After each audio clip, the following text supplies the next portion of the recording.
Despite the president getting acquitted, the House impeachment managers will have this footnote in history. They helped make the case in the most bipartisan impeachment in the country's history. Committees and subcommittees you're on, whatever you came to Washington to do, to work on, from defense to agriculture to energy to aerospace to healthcare, this is almost certainly how you will be remembered by history. That might not be fair. It really might not be fair, but none of us can escape the demands of history and destiny right now. Our reputations and our legacy will be inextricably intertwined with what we do here and with how you exercise your oath to do impartial justice. None of us can escape the demands of history, the closing argument from the Democrats this weekend. Joining us now is House Impeachment Manager, California Congressman Eric Swalwell. Congressman, thank you so much for your time tonight. You've now had 48 hours to digest the final vote, clearly not the result that you would have hoped for. How do you think that history will view this impeachment, and how disappointed were you that there were no witnesses in this trial?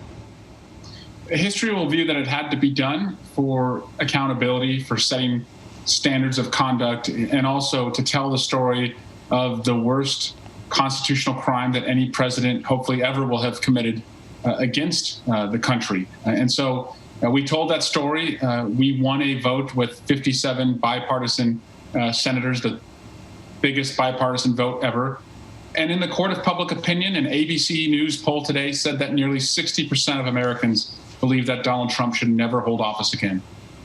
How disappointed were you that witnesses weren't included?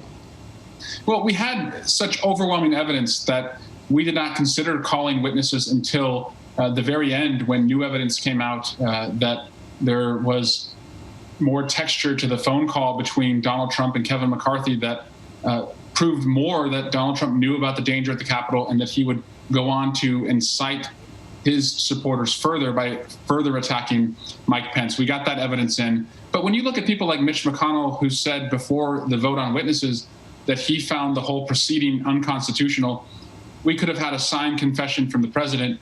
It wasn't going to change their minds. And so we feel very good about the case that we made. And many Republicans, as you know, have said that they think that the appropriate venue for the former president to face accountability would be in the judicial system. The merits of that argument aside, do the optics of a Biden Justice Department charging a former president concern you at all? There obviously would be no precedent for that. What concerns me is if anything was done in retaliation or for partisan reasons. But I don't have any reason to believe that Joe Biden would allow that. And I don't think he would even consider it the Biden Justice Department. I think he would consider it the United States Department of Justice, one that's independent and free from outside influence. And if Donald Trump broke the law, whether it was on January 6th or any of the other acts that he took as president, he should be held accountable. I don't think we can sweep this corrupt presidency under the rug. And I do think that part of our healing is holding to account those that think that they are above the rule of law. We heard the news late today that Speaker Pelosi plans to establish a 9/11 type commission on the events of January 6th. What would the ideal outcome of such a commission be? First, just like September 11, that something like this would never happen again. Thank God, and that sound is me knocking on wood, that we've not had a terrorist attack since September 11 of that magnitude. And that's because of the work that they did in a bipartisan way to make us safer in the skies and freer from terrorism. Here, we have to make sure that never again could, domestic terrorism groups attack our institutions of government. And that's going to mean, scrubbing out and stripping down to the studs any white nationalist groups in our country, understanding how they train, how they prepare, how they, plan to attack, and then also understanding how they could be so radicalized. And there's a lot of work ahead. I think it has to be outside of Congress. It has to be bipartisan and, most importantly, independent. In this bitterly divided environment, I'm curious to know, were you more impressed or shocked that the number was 7 Republicans that voted to impeach? Both. And when, Burr alphabetically came first, and I was shocked, and I thought, well, we're probably not going to get 17, but we'll probably get more than we expected. And that's important because many of those senators, if they followed the same, ill-conceived logic that others were taking, which was to take a politically convenient vote, they could have walked away from voting guilty. Senators Burr and Cassidy and Sass and many others and they didn't. They recognized, as you played in your intro, that history will be watching and that the evidence was so overwhelming that there was really only one verdict that would have been just.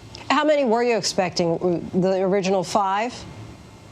We thought that that was probably the floor and the ceiling wouldn't be much higher, especially once Mitch McConnell said he found the whole concept unconstitutional. But those senators, I do believe, will be judged, kindly for doing the right thing. And I hope that is the beginning of more people, when called in Washington on various issues, to be inspired by their courage.